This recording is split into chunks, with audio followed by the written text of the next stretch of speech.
Welcome, one and all, to the Hammer Territory podcast. My name is Shawn Coleman, joined tonight by Scott Coleman. It is the Coleman duo. I couldn't think of a word that started with C that had to do with duo. Anywho, regardless, Scott Coleman, it is always a pleasure to talk with you, sir, especially when it comes to Braves baseball. How are you this evening? Hey, Shawn, I'm great, buddy. It's always nice to do a Coleman Squared episode of the show. No Brad, no Steven, just you and I, the Colemans holding down the fort tonight, and I hope everybody out there is doing well. The Coleman combo. Woo! There we go. All right, we got it going. All right. Well, yes, it's a pleasure to be with you here on the Hammer Territory podcast, part of the Foul Territory family of podcasts. Hope everyone, wherever you are, wherever you were listening, you had a great Thanksgiving holiday. You're having a good start to your holiday season. And while we've not really seen a lot of action so far in terms of actual signings, trades, we're getting closer to the winter meetings where some things will pick up. And me and Scott will discuss that a bit later on in the episode. But Scott, this is the time of year where we start to talk about, how Hall of Fame voting can go and, rumors and speculations of what could occur and things like that. But it's also a time for a bit of the crazy to come out. Every year, it seems, you start to hear this out of the blue, out of left field, if you will, potential change to the game of baseball that could occur. And we once again have started to see that. And it comes in the form of what is being referred to as the golden at bat rule. Scott, you have had some opinions on this. I know that other members of Hammer Territory have had some opinions on this. The stage is yours. Please lay out what this means and your initial thought behind it, and I'll be glad to follow. It's just it's for lack of a better way of putting it, I don't necessarily know if it's more intriguing or head scratching, but it at least is worth talking about. Yeah, so if I understand correctly, honest to God, I thought it was a joke the first time I heard about the golden at bat or the golden hitter or whatever it is. But if folks haven't seen this, it is an idea, I guess, that Commissioner Rob Manfred has thrown out there that essentially one time per game, a team can effectively pinch hit any single player they want into that situation. So again, man, it could be, you could have the ninth hitter due up and you could pinch hit Austin Riley in the seventh inning with the bases loaded. Or the crazy scenario, Shawn, is you could have the ninth place hitter up with the bases loaded. Let's say that Ronald Acuna Jr. is batting leadoff that game. You could have Acuna be the golden hitter for the ninth spot and then hit again. How does that work? I don't know, man. It sounds like something a 9-year-old would make up, like on the bench at a Little League game. And I would be truly shocked if this ever came to light, but it's given us something to talk about, and that's not always the case in early December. Absolutely. And the thing that I'll say is this, is that, I think when people, looked at, some of the recent changes that you've seen occur in baseball, the runner on second and extra innings, the pitch clock as well, I think the initial overall reaction was probably skeptical, maybe even trending towards a bit negative. But those, I'm kind of about the runner on second and the extra innings. I know you and myself share similar thoughts. The pitch clock has been a great revelation for the game. But those changes helped out the efficiency of the sport. They made the game quicker. They made the game easier to watch without really giving a competitive advantage to any team. All teams were impacted in the same way by these changes. This rule is not the same. This golden at bat rule is not the same. This is a novelty act that is taking away from baseball. A similar approach, I think, could be like when you've heard about the 4-point shot potentially being added to basketball. It's really going to emphasize your star players. It's really going to emphasize that handful of 15 to 20 players. And it also is something that's really going to put some teams in a much better position than other teams. And it's too much of a advantage, I feel, when it competitive advantage for some teams. I feel that's the first thing that stands out to me as being why this makes absolutely no sense. And part of what makes baseball so great is it can be a new hero every single night.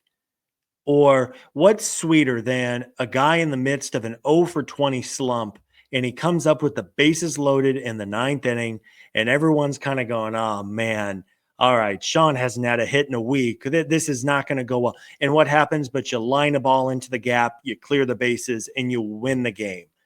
That kind of goes away if you implement this new rule, this idea, not even a new rule, it's an idea at this point of, okay, let's bring up the best player on the team. Again, man, it sounds like something the Savannah Bananas would probably do. And I love the Savannah Bananas for the way they have helped grow the game of baseball in recent years. And I mean, hell, they sell out every single stadium they go to. But that's Savannah Bananas. That's not Major League Baseball. That's not the Atlanta Braves. And man, I would be shocked if this even has a dream of seeing the light of day one day. But again, Rob Manfred, I think it's funny. You made a good point a moment ago. I think Rob Manfred has almost gotten an unfair shake in regards to some things. By no means am I a Rob Manfred defender, but you said it a moment ago, universal DH, the pitch clock. I actually don't hate the runner on second base thing in the extra innings as much. I mean, it's still a little weird. I don't love it, but I'm more indifferent to the rule now. I can tell you, I don't miss 19 inning baseball games or 16 inning baseball games. But yeah, this is silly, and I don't think it has a chance to get even close to the game that we all love. Now, the funny thing to me is that yourself, I think all four members of Some of the Hammer Territory podcast had mentioned multiple times this offseason about how it seemed like every time there was a big moment in the game during the 24 season, Orlando Arcia came up to the plate. And so this would be the perfect thing to prevent that from happening. But still, it's not baseball. And those points that you brought up, the universal DH, again, the pitch clock, again, the runner on second base, again, that is promoting positive things. That's promoting aspects of baseball that are going to make it more fun to watch, more offense, making the game shorter. And fellow, Hammer Territory podcaster, Stephen Tolbert, by the way, Stephen, hope you get to feeling better, sir. He brought up a great point. You brought up a great point. There are other things to focus on. For instance, Stephen brought up the fact of, why don't you make sure that you can standardize a baseball throughout a whole season moving forward? And one that potentially could lead to more offense. That's going to be a way for you to be able to create more stars that more people are going to know their names about, which will help grow the sport, instead of this rule out of left field that are only going to allow for your 10 to 15 best players to remain in the spotlight. There are other more important, more effective ways to make rule changes than this. It just, to your point, I don't think it's going to happen, but I think it's ludicrous it's even being discussed. And, it's crazy because it feels like just yesterday we were in that never ending lockout with the CBA negotiations. But I think it was Ken Rosenthal just kind of pointed out the other day, I think there's only 2 years left on the current CBA, if memory serves. So, there's been renewed talk not only about rule changes that will hopefully make the game better, because I agree wholeheartedly. I was so skeptical on the pitch clock. And then I watch highlights from a baseball game 7 years ago with 45 seconds of dead time between pitches. And it's like, this is crazy. Like, this is nuts. I think a lot of changes have been made for the better, but with the CBA negotiations, there's been all this new talk about, does there need to be a salary cap?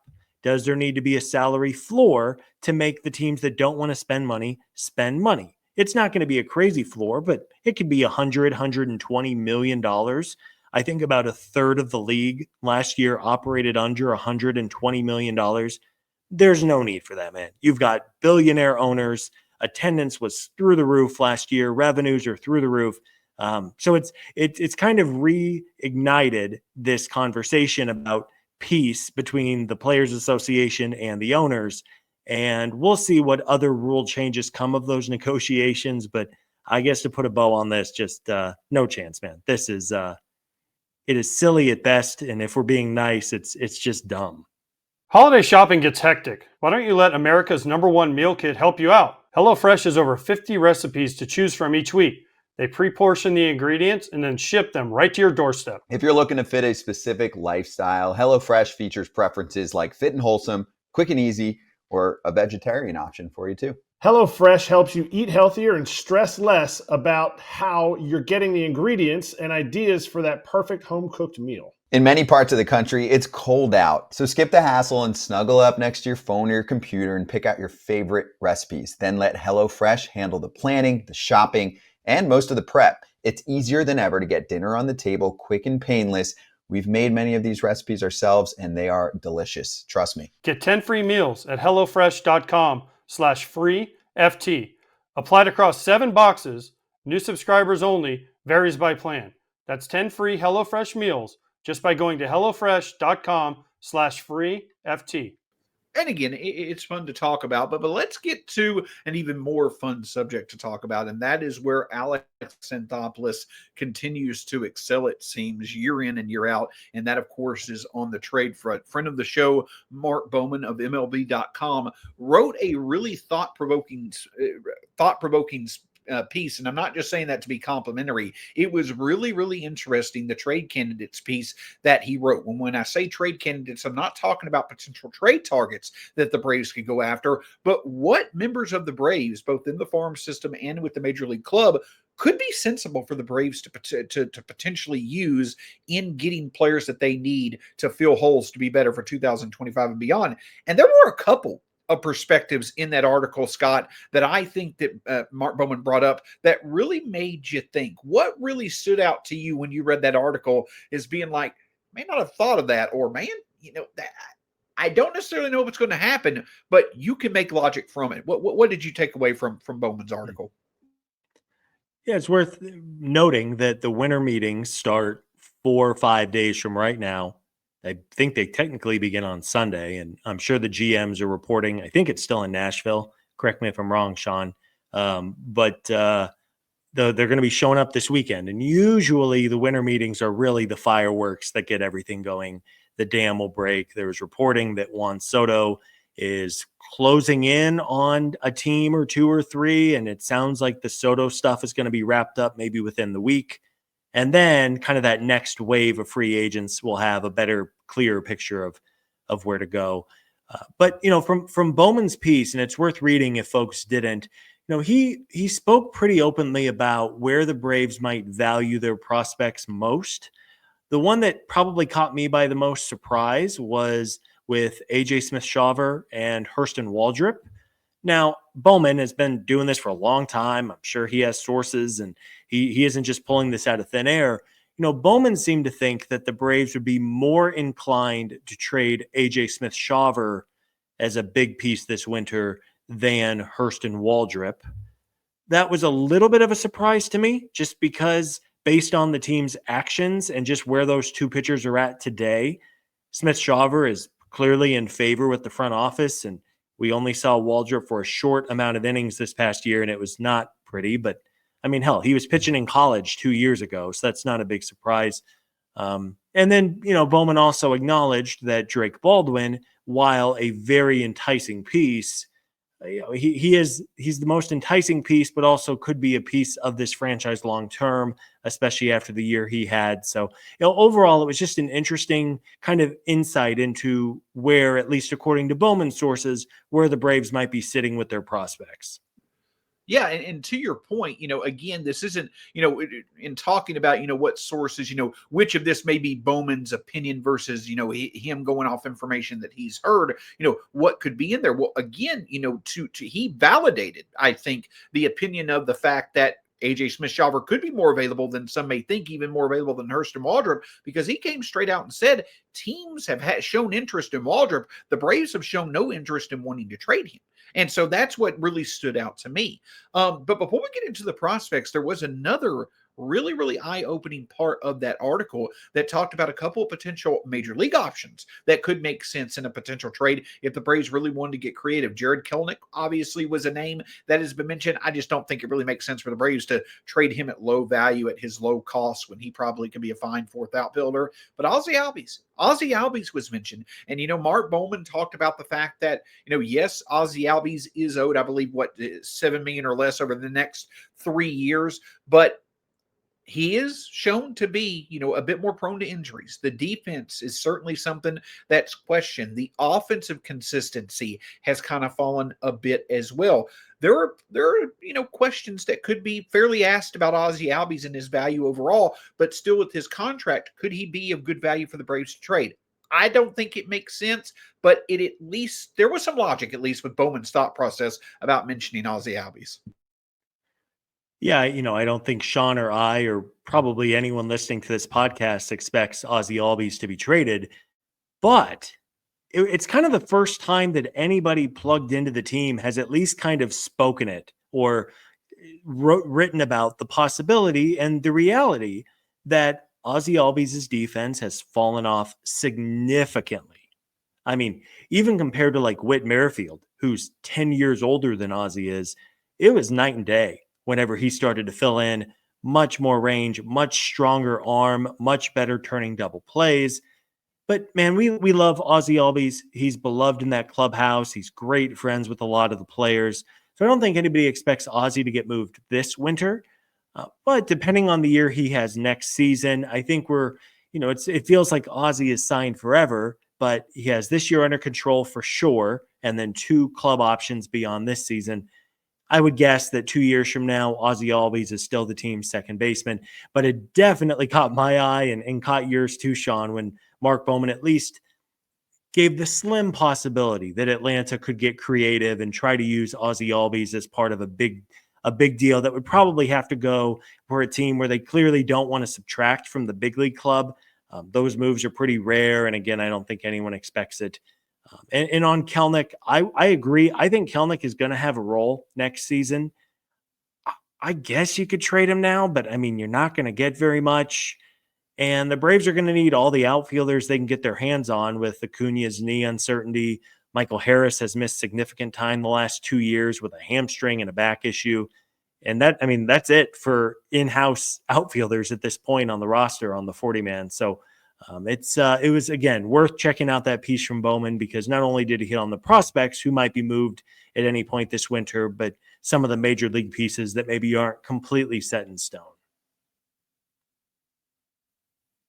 And I think the other thing that plays into this as well is that you mentioned at the clubhouse presence that Ozzie Albies has, and as much as the Braves talk about valuing that clubhouse presence, could you imagine you're already seeing Max Fried, Travis d'Arnaud, potentially Charlie Morton, potentially AJ Minter. They may not be in that clubhouse next year. You're not going to have the major factor players like Spencer Strider and Ronald Acuna Jr. to be there as well. Now the potential of Ozzie Albies not being there, that just seems to be too big of a potential swing in clubhouse dynamics to where, I know some may not necessarily value that much. I think the Braves do. So I'm thinking Ozzie Albies, I think he's here to stay for quite a while, but it is very intriguing. And I do think there is at least some logic in the vacuum of why Bowman would mention him as a trade candidate. But I go back to Drake Baldwin and Scott. I know that you and Brad have talked about it. Me and Stephen have talked about it at length as well.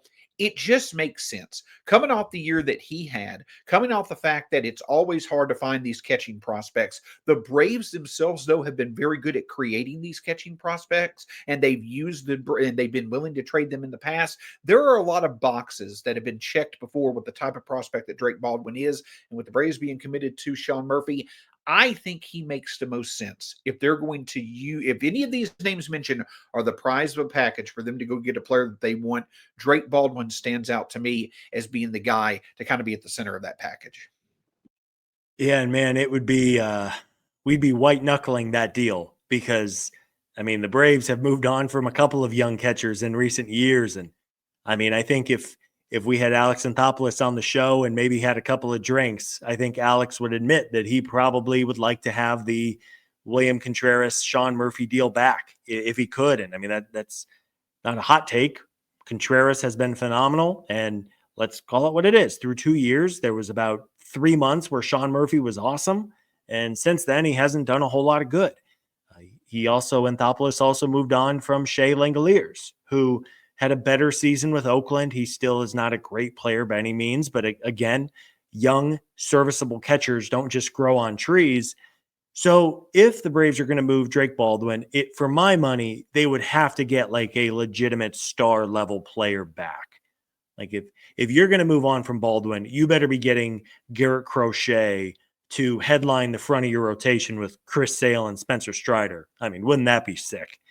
Or if you're going to trade him for a really, really good outfielder or a franchise shortstop who's under control for years to come. And I think the Braves would agree. I don't think anybody is at that Jason Hayward tier from a decade or whatever ago, where it's like, forget it, not even a prayer, or the Acuna tier from 5 or 6 years ago. I think Baldwin is below that, and I think in the right deal, they would make him available and then just pray that Sean Murphy bounces back and is healthy and figures it out. But I don't think they would trade Baldwin for anything short of a legitimate star level difference maker who is also under control for multiple years. The control for multiple years part was the point that I was going to bring up, but you brought it up.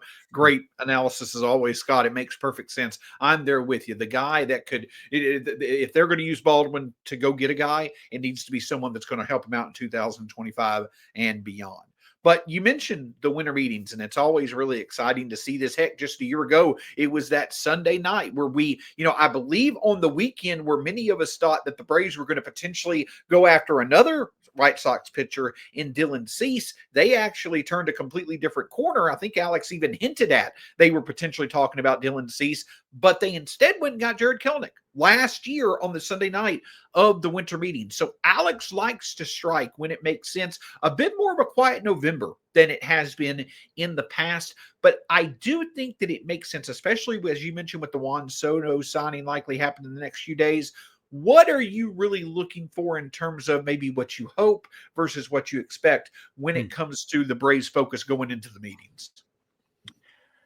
Yeah, I've been doing a little bit of reading, and Willy Adames is really interesting to me because it seems like maybe a third of the league is interested in Adames.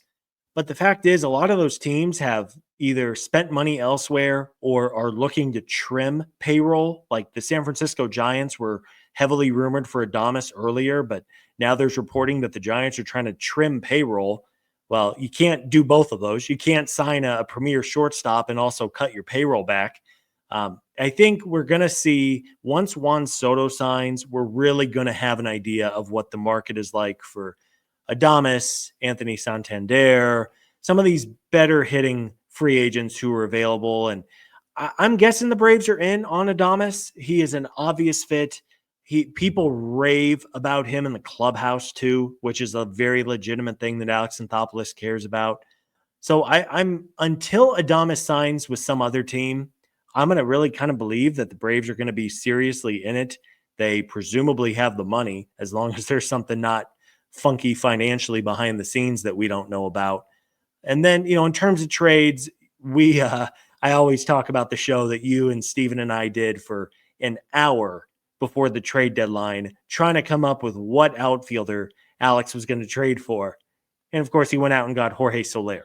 And a year ago, I don't think anybody had Chris Sale on the Braves' radar. And even the Jared Kelenic deal was like, whoa, okay. I kind of thought they'd be more interested in like a Teoscar Hernandez on a short deal or one of the more obvious free agents or players who were known to be available. And if there's anything we know about Alex, it is he is a creative guy. And more times than not, it's worked out for him. We'll just kind of have to see who he fancies in the next week or so. And let's hope that he gets a deal done sooner rather than later, because I think I speak for everyone when we are jonesing for a deal. Yeah, and the thing is, the name you mentioned, Willy Adames as a free agent, the name that consistently comes back to me that I just would be excited about will be the addition of Walker Buehler. And one of the reasons why I say Walker Buehler, I know that he has had the recent injury concerns, but the thing that stands out to me, Scott, is that I believe I looked up this stat a little bit earlier in the offseason. Since the year 2000, of all the pitchers that have thrown 75 or more innings in playoff baseball over basically the past quarter century, the one with the lowest ERA is Garrett Cole. Number 2 is Walker Buehler. Number 3 is Chris Sale. In terms of postseason ERA with 75 or more innings pitched. The point that I'm getting at is that when we talk about, yes, we've had bad injury luck when it comes to pitchers, but if you could add Walker Buehler to Chris Sale and Spencer Strider along with Swellenbach and Ronaldo Lopez, you've got a lot of versatile multi-inning arms that have had good postseason success that you can rely on. The thing that scares me right now, though, about that free agent pitching, you've just seen Frankie Montas get, 3 years, $17 million. You just saw Matthew Boyd get $14.5 million. If those guys are getting that, Walker Buehler, 2 years, $25 million, could he push for $30 million? I don't necessarily know if it would go that high, but the free agent market for starting pitching, it could get really, really expensive. So it's interesting to me. But then again, you've also got 30 plus million, I believe, that are coming off the books that you owed Morton as well as Fried. You could see the majority of that going towards a starting pitcher. I think Alex probably has a couple of options that he really wants to look into when it comes to short-term deals for a starting pitcher, and that may be the first move that we see. If it's Nathan Eovaldi or Walker Buehler, actually, it may have been Nathan Eovaldi that had that. But anywho, my point is, you get Nathan Eovaldi, you get Walker Buehler on a short-term, high AAV deal to add to Sale and Strider. That would be a great first move for this offseason for not only regular season, but postseason play. Well, and both of those pitchers feel like very legitimate Braves, right? Like Alex has familiarity with Walker Buehler. He really looked good in the postseason, even though he was not great in 2024, but the stuff still looked good. And he will be now 6 months removed even further from that elbow surgery. Presumably will only help him as he builds his strength and gets more comfortable. And, Buehler is the first one to tell you he just didn't feel 100% all season long. But as October rolled around, he felt like he hit another gear. And if that pitcher exists now and is available and there's familiarity, and he's available on a 2-year deal, which Alex obviously likes, I could see that. And then I think all of us on this show are big fans of Nate Eovaldi. He is getting a little bit older. Not that age has ever stopped Alex Anthopoulos when acquiring starting pitchers. Charlie is 40. Sale is in his late 30s. Cole Hamels was 38, I think. Dallas Keuchel was 34, I think, when he signed him. I mean, there's no age discrimination here from Alex, especially on the pitcher end. So both of those guys feel like real possibilities. If you tell me we wake up one morning and you get the blue square on Twitter and it's Braves sign Walker Buehler, Braves sign Nate Eovaldi, both of those feel possible to me. And clearly they have to add at least one starting pitcher, if not two, this winter. Absolutely. And so to me, it's Christmas come early. I know for Scott, I won't speak for the man, but I'm pretty sure he always loves this time of year as well. It's always good to see it happen, especially when it comes to an active, but unpredictable, but highly effective GM in Alex Anthopoulos. So definitely looking forward to seeing what could occur. Scott, as we wrap up this edition of the Hammer Territory podcast, once again, good to talk with you, sir. Glad all is going good on your end. Anything else you have for us as we close up this edition of Hammer Territory? Yeah, you as well, Sean. I love we do these. What was it? The Coleman Cube? Coleman combo. I love it. There we go. It was good to fill in. I hope, Steven, if you're listening, I hope you're feeling better, buddy. I think the plan is for Brad and Steven to do a show a little bit later this week. And as always, whenever the Braves make a move, we will have a show usually within a couple hours. I mean, we really do. Everyone gets excited. We get excited whenever a deal goes down and try to have that podcast ready for y'all right away. But a big thanks to everybody who has stuck with us through the off season. I promise you there is activity on the horizon. And even if it's not the Braves, hopefully across all of baseball, we'll get some movement, which really will help break the dam and make for a fun couple of weeks ahead, especially with the winter meetings just a few days away. Absolutely. Not only moves, but Andrew Jones Hall of Fame debates and everything else that you could possibly think of. Plus the excitement of International Signing Day and seeing what could occur there. That's the great thing about off-season baseball, that there's always a calendar event right around the corner to get excited about. But for Scott Coleman, my name is Shawn Coleman. You can find our handles on X/Twitter right down here. You can find Hammer Territory across all forms of social media, part of the Foul Territory family of podcasts. Great to be a part of that family. So many great baseball podcasts that are out there. Until next time, for Scott Coleman, again with Shawn Coleman here, go Braves. We'll talk to you again soon here on the Hammer Territory podcast.